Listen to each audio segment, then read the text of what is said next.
মা তুমি আমার আগে যেও না গো মোরে, মা তুমি আমার আগে যেও না গো মোরে।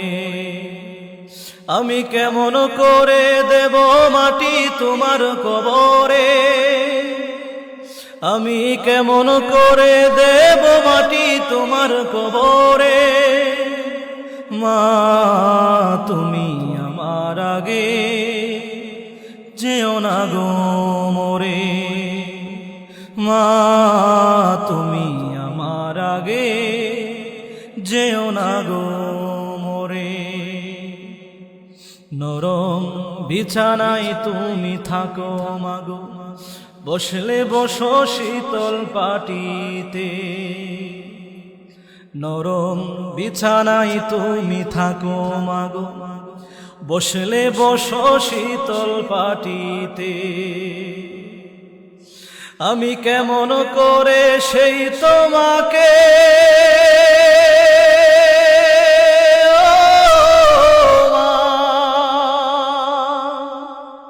শোয়াব গো শক্ত মাটিতে,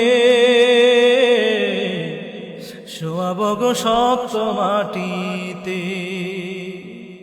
10 মাস 10 দিন ধরে যে আমাকে রেখেছো মা তোমার জঠরে,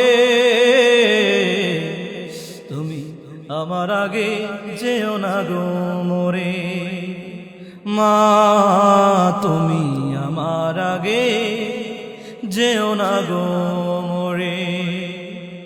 আমি কেমন করে দেব মাটি তোমার কবরে, আমি কেমন করে দেব মাটি তোমার কবরে।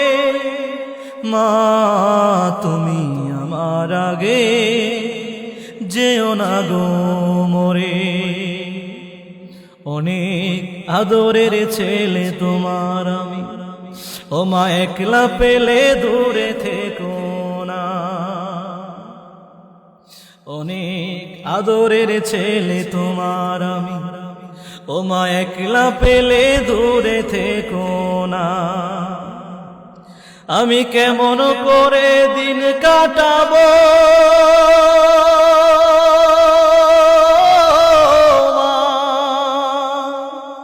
তোমায় ছেড়ে ভেবে দেখো না, একবার তুমি ভেবে দেখো না। এই পৃথিবীর আলো আমায় যে দেখালো, তাকে মাটি দেব কি করে। তুমি আমার আগে যেও না গো মোরে, মা তুমি আমার আগে যেও না গো মোরে। আমি কেমন করে দেব মাটি তোমার কবরে, আমি কেমন করে দেব মাটি তোমার কবরে। মা তুমি আমার আগে যেও না গো মোরে, মা তুমি আমার আগে যেও না গো মোরে। মায়ের মতো আপন পৃথিবীর জমিনের মধ্যে কেউ নাই রে বান্দা। এমন সন্তান পৃথিবীর জমিনের মধ্যে আছে, মার জন্য বড় পাগল, বাবার জন্য বড় পাগল। শুধুমাত্র মা বাবার অবাধ্য সন্তান পৃথিবীতে আছে এমনটা না। মার জন্য পাগল, বাবার জন্য পাগল সন্তান দুনিয়ার জমিনে আছে নাকি নাই? আমার নিজের দিকে আমি লক্ষ্য করে তাকায় দেখি, আমি মনে মনে ভাবি আমার মা যদি মারা যায় আমি তো কলিজা ফেটে মারা যাব। কারণ মাকে এত মহব্বত করি, এত ভালোবাসি, দুনিয়ার কেউ জানে না, জানে একজন, তিনি হলেন আমার আল্লাহ। মা পাগল সন্তানগুলো পৃথিবীর জমিনের মধ্যে একজন দুইজন নয়, হাজার হাজার হাজার হাজার পাবেন। শুধুমাত্র মার অবাধ্যতা নয়, মাকে মহব্বত করে মাকে ভালোবাসে হাজার হাজার, আমার মতো হাজার হাজার মানুষগুলা পাবেন, তারা মার জন্য জীবন দিয়ে দিবে। মার জন্য এত পাগল, মার জন্য এত পাগল, নিজের জীবনটা আমার জন্য বিলীন করে দিবে। এমন সন্তান পৃথিবীর জমিনের মধ্যে আছে, মার জন্য বড় পাগল।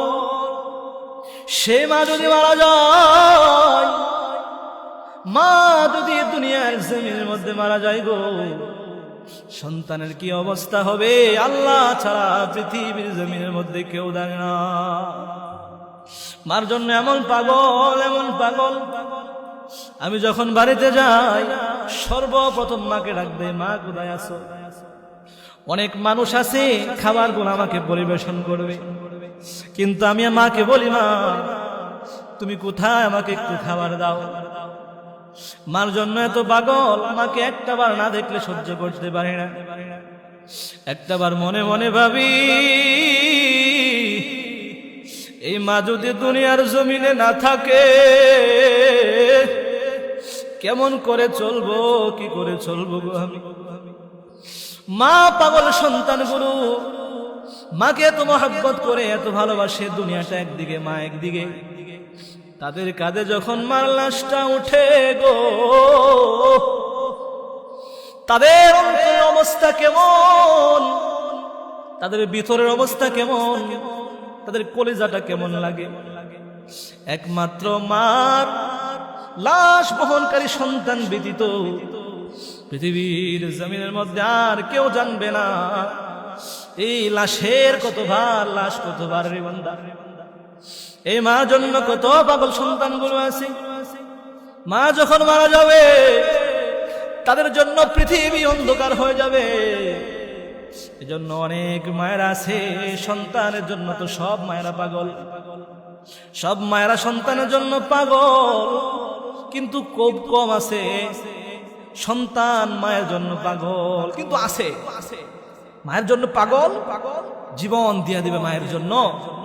হাজার হাজার মানুষগুলো আছে, দুনিয়া একদিকে থাকবে আর মা একদিকে থাকবে। আর যারা মায়ের জন্য পাগল থাকে, মাকে ভালোবাসে, তাদের কপাল আল্লাহ সুবহানাহু ওয়া তাআলা দুনিয়ার জমিনে খুলে দেয়। মার দোয়া ব্যতীত, মার দোয়া ব্যতীত পৃথিবীর জমিনের মধ্যে কেউ কোনো কিছু করতে পেরেছে এমন নজিরবিহীন ঘটনা আমার মনে হয় নাই।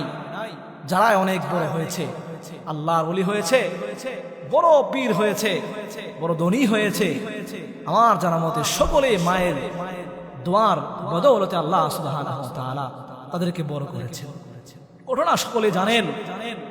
বাইজিদ বুস্তামি রাহমাতুল্লাহি আলাইহি, উনি বিশাল বড় আলেম, বিশাল বড় আল্লাহর ওলি হয়েছে শুধুমাত্র মার দোয়ার জন্য, শুধুমাত্র মায়ের দোয়ার জন্য। শুধুমাত্র তা নয়, ওয়াইসুল করনি মার খেদমত করতে করতে আল্লাহর নবী মুহাম্মদুর রাসূলুল্লাহ সাল্লাল্লাহু আলাইহি ওয়াসাল্লামের খেদমত পর্যন্ত করতে পারে নাই, দেখা করতে পারে নাই। চেষ্টা করলে আল্লাহর নবীর কাছে আসতে পারত, কিন্তু আল্লাহর নবীর কাছে শুধুমাত্র একটা কারণে আসতে পারে নাই। সেই কারণটা ছিল মার খেদমত উনি করত। ওয়াইসুল করনি মার খেদমত এত বেশি করত গো, মাকে এত বেশি মহব্বত করত। কিতাবের মধ্যে আসছে মাকে সব সময় মাথার মধ্যে রাখত। মায়ের খেদমত করতে করতে করতে করতে মায়ের খেদমত করতে করতে অনেকবার সুযোগ হয়েছে আল্লাহ নবীর সঙ্গে দেখা করার জন্য, আল্লাহর নবীর সঙ্গে সাক্ষাৎ করার জন্য, কিন্তু মার জন্য এত পাগল ছিল খুদ আল্লাহর নবীর কাছে আসতে পারে নাই। এজন্য ওনার লস হয়েছে এমনটা না। আল্লাহর নবী দোয়া করেছে, শুনেছে ওয়াইসুল করনির কথা যে একজন মানুষ আছে পাগল আছে, মার জন্য বড় পাগল। আল্লাহর নবী সাহাবীদেরকে বলে গেছে, আল্লাহর নবী আলীকে ডাক দিয়ে বলে, ওগো আলী শোনো, তোমাকে একটা উপদেশ দিচ্ছি। আল্লাহর নবী ওমরকে ডাক দিয়ে বলে, ওমর ফারুক রাদিয়াল্লাহু তাআলা আনহু এমন সাহাবী, তাকে মেজাজে ওহী বলা হয়। আল্লাহর নবী মুহাম্মদুর রাসূলুল্লাহ সাল্লাল্লাহু আলাইহি ওয়াসাল্লাম মেজাজে ওহী সাহাবী, হযরতে ওমর ফারুক রাদিয়াল্লাহু তাআলা আনহু ওনাকে ডাক দেয়, কয় ওমর। আরেকজন সাহাবীকে ডাক দিলেন, আলীকে ডাক দিলেন, আবু আলী, তোমাদের দুইজনকে বলতেছি, আমি একটা পাগলের নাম শুনেছি, ওয়াইসুল করনি নাম। সে নাকি মার জন্য এত পাগল, মার খেদমতের জন্য আমার সঙ্গে সাক্ষাৎ করতে পারে নাই। আমার মন বেকুল হয়ে আছে, তাকে আমি কোনো কিছু দিব কিন্তু সাক্ষাৎ করতে পারে নাই, কিভাবে দিব? শোনো, আমি যখন মারা যাব, আমার গায়ে দুইটা জুব্বা, দুইটা জামা, হে আলী, হে ওমর, আমার গায়ে জামাগুলা ওয়াইসুল করণীকে খুঁজে খুঁজে খুঁজে খুঁজে তাকে হাদিয়া হিসাবে দিয়ে আসবা। আল্লাহর নবী কাকে বলতেছে? হযরতে আলীকে বলতেছে, জান্নাতের সার্টিফিকেট প্রাপ্ত একজন সাহাবী। শুধু আলীকে বলতেছে তা নয়, ওমরকে বলতেছে, ওমর। আরে ওমর তো যেমন তেমন সাহাবী না, আল্লাহর নবীর প্রিয় সাহাবী, যার জন্য আল্লাহর নবী প্রকাশ্যে দাওয়াত দিতে পেরেছে। আল্লাহর নবী মুহাম্মদুর রাসূলুল্লাহ সাল্লাল্লাহু আলাইহি ওয়াসাল্লাম লুকায় লুকায় দাওয়াত দেয়, ইসলামের দাওয়াত দিচ্ছে। আল্লাহর নবী সঠিক করে কথা বলতে পারে না, কাফের বেঈমানদের অত্যাচারে কথা বলতে পারে না। ওমর ফারুক রাদিয়াল্লাহু তাআলা আবু জাহেলের অর্ডারে মুহাম্মদুর রাসূলুল্লাহ সাল্লাল্লাহু আলাইহি ওয়াসাল্লামের কাছে আসছে আল্লাহর নবীকে হত্যা করার জন্য। অনেক লম্বা ঘটনা বলা আমার উদ্দেশ্য না। খলিফাতুল মুসলিমিন ওমর ফারুক রাদিয়াল্লাহু তাআলা কালিমা পড়ে যখন মুসলমান হয়ে গেলেন, আল্লাহর নবী মুহাম্মদুর রাসূলুল্লাহ সাল্লাল্লাহু আলাইহি ওয়াসাল্লামকে বলতেছে, ওগো নবীজি, আমাকে একটু অনুমতি দেন। আল্লাহর নবী মুহাম্মদুর রাসূলুল্লাহ, আমাকে একটু অনুমতি দেন। ওগো আল্লাহর নবী, আমাকে আপনি একটু অনুমতি দেন, আমি শুধুমাত্র আল্লাহু আকবারের ধ্বনি এই যে পাহাড় থেকে শুরু করে মক্কা পর্যন্ত আমি দিতে চাই। আল্লাহর নবী গো, একটু আমাকে অনুমতি দেন। আল্লাহর নবী মুহাম্মদুর রাসূলুল্লাহ বলেন, কেবলমাত্র তুমি সহ 40 জন কালেমা পড়ে মুসলমান হয়েছে। আমাদের দল অনেক অল্প, অনেক সংখ্যক, অনেক অল্প আমাদের মানুষ, সাহাবীরা তোমরা অনেক অল্প, কিন্তু ওগো খলিফাতুল মুসলিমিন, কয়েকদিন সময় যাক, কয়েকদিন সময় যাক, তারপরে তুমি প্রকাশ্যে বলিও তুমি কালিমা পড়ে মুসলমান হয়েছো।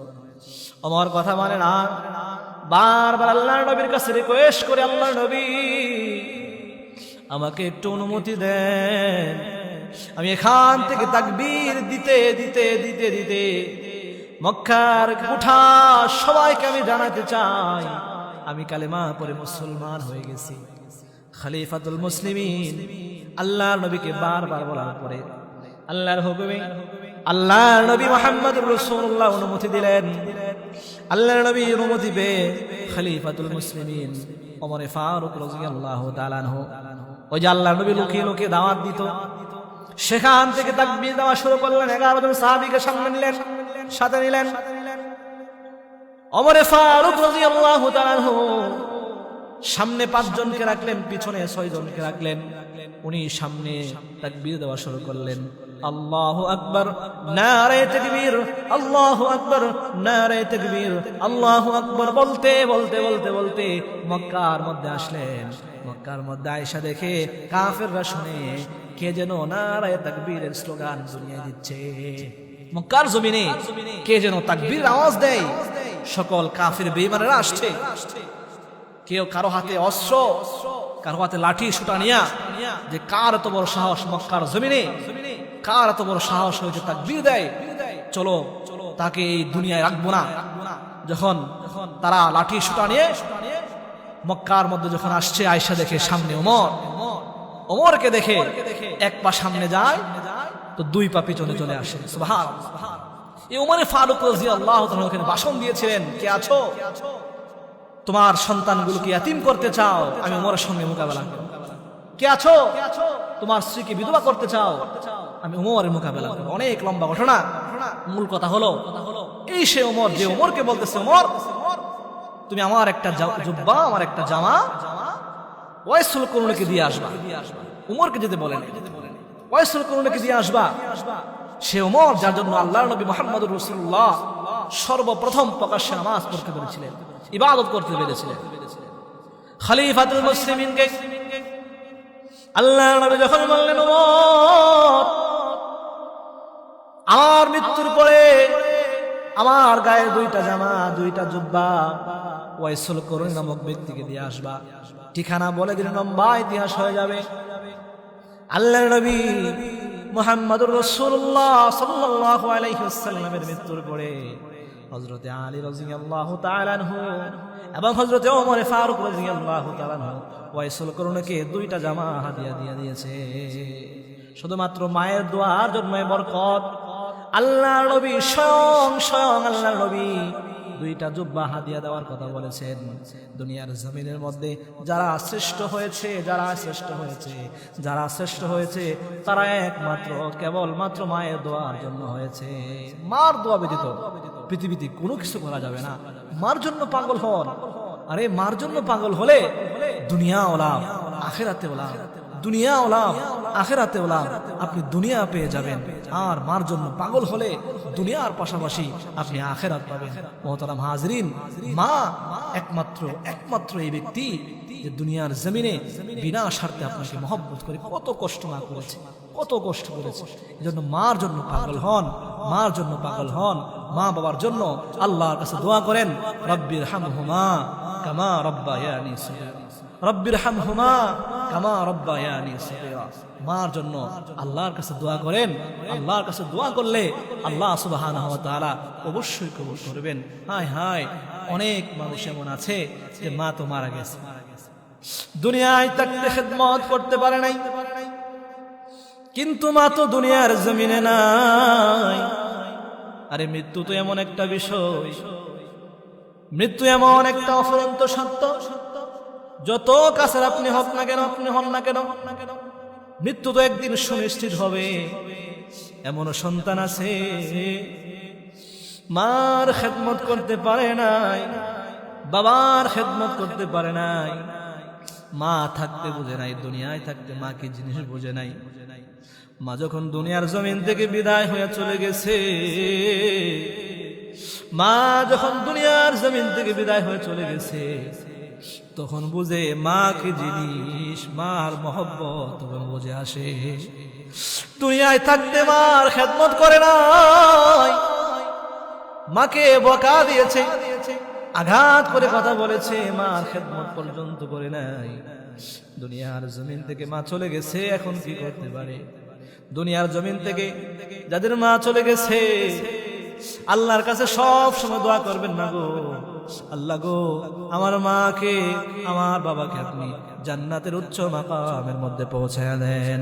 আবার দোয়া করবেন, রব্বির হামহুমা কামা রব্বায়ানি সগীরা।